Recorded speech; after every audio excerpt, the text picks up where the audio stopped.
Hello everyone, I am Garima Agarwal, certified skin and beauty expert.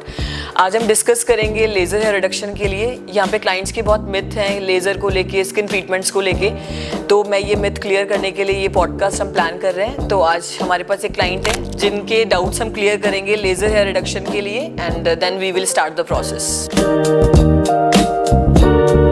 Hi. Hello.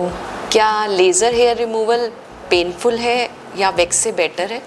Laser hair removal wax से much better है, क्योंकि laser basically क्या है, आपको pen नहीं करता, और अभी जो टेक्नोलॉजी है उसमें कूलिंग इफेक्ट्स होते हैं, तो लेज़र आपकी स्किन को रीजनरेट भी करता है, क्योंकि आपकी लेयर्स को रिपेयर भी कर रहा है। बट आप वैक्स कराते हैं तो वैक्स आपका हीट होता है बहुत ज़्यादा, तो स्किन को बर्न भी करता है, स्किन सैग भी होती है उससे, और बहुत ज़्यादा फंगल इन्फेक्शंस, इरिटेशंस होती है वैक्स से।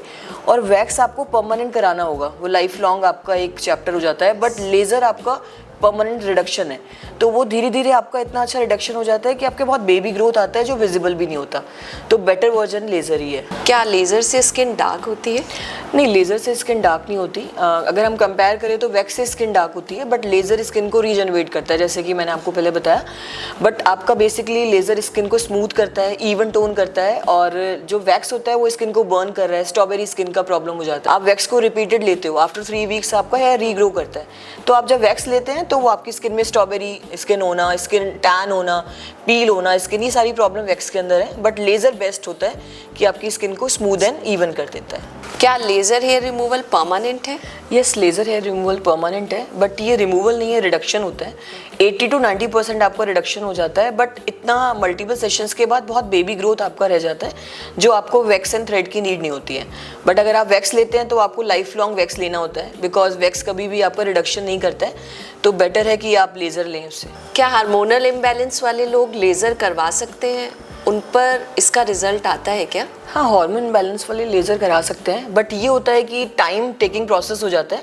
जैसे आप अगर नॉर्मल हैं, आपके हार्मोन बैलेंस है, तो बहुत अच्छा जल्दी रिजल्ट आता है। बट आपका अगर हार्मोन इनबैलेंस है, आपको थायराइड है, पीसीओडी, पीसीओएस का कंसर्न है, तो थोड़ा सा टाइम टेकिंग प्रोसेस हो जाता है, बट रिजल्ट 100% विजिबल है। क्या लेज़र हेयर रिमूवल मेरे हस्बैंड भी करवा सकते हैं? हाँ, आपके हस्बैंड भी करा सकते हैं, और ये दोनों के लिए ही है, ह्यूमन बॉडी पे वर्क करता है लेज़र, तो आप दोनों इसको करा सकते हैं। और गरिमा, किस एज में करना चाहिए? आप क्या रेकमेंड करोगे? मैम 16 to 18 ईयर्स एज होनी चाहिए, उसके बाद आप लेज़र कभी भी ले सकते हैं।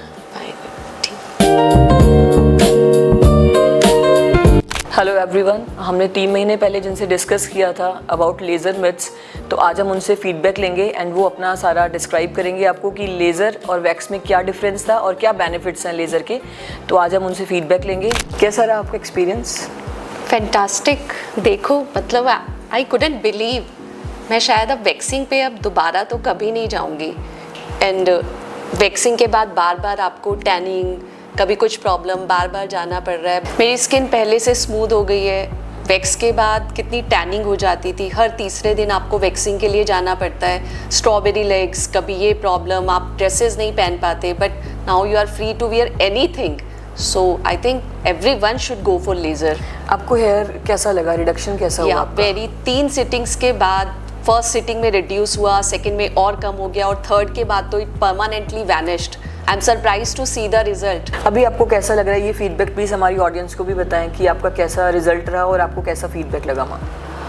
आई विल हाईली रिकमेंड लेज़र। बहुत ही स्मूथ स्किन हो जाती है और परमानेंट हेयर रिडक्शन है। आपको बार बार पार्लर नहीं जाना पड़ रहा वैक्सिंग के लिए। आप हमेशा रेडी हो कुछ भी पहनने के लिए, कहीं भी जाने के लिए। स्किन बहुत स्मूथ हो जाती है और टैनिंग हट जाती है। पहले स्ट्रॉबेरी लेग्स की प्रॉब्लम थी, बट अब इट्स नाइस। आपको कैसा लगा मैम? वैक्स में जैसे आपको पेन होता था और लेज़र रिलैक्सिंग लगा या आपको सेम प्रोसेस लगा? नहीं, वैक्स में बहुत पेन होता था, बट लेज़र बिल्कुल ही पेनलेस प्रोसीजर है और स्किन इतनी स्मूथ हो जाती है।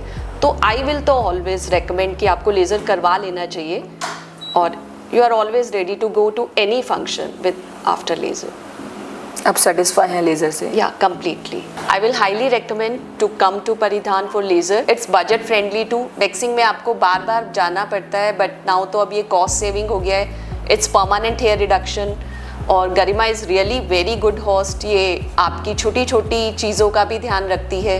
एम्बियंस बहुत अच्छा है, स्टाफ बहुत अच्छा है, हाइजीन बहुत है। सो इस तरह की बहुत सारी क्वालिटीज़ हैं यहाँ पर। तो आप प्लीज़ आइए यहाँ पर और आपको एक अच्छा एक्सपीरियंस मिलेगा। सो मेरी रिकमेंडेशन है कि आप परिधान ज़रूर विजिट करिए for laser. Thank you. Thank you so much. और मैक्सिमम लोगों को ये लगता है कि लेज़र बहुत एक्सपेंसिव है और वैक्स बहुत सस्ता पड़ता है, बट अगर आप कंपेयर करेंगे तो लेज़र ज़्यादा आपको इजी एंड रीजनेबल होता है एंड बजट फ्रेंडली है। और वैक्स आपको लाइफ लॉन्ग कराना है, लेज़र आपका मल्टीपल सेशंस के बाद आपका एंड हो जाता है एंड हेयर रिडक्शन हो जाता है, तो आपको बार बार नीड ही नहीं होती कि आप वैक्स या लेज़र के लिए कभी दोबारा जाना पड़े। तो बेटर है कि आप लेज़र लें। Thank you so much guys.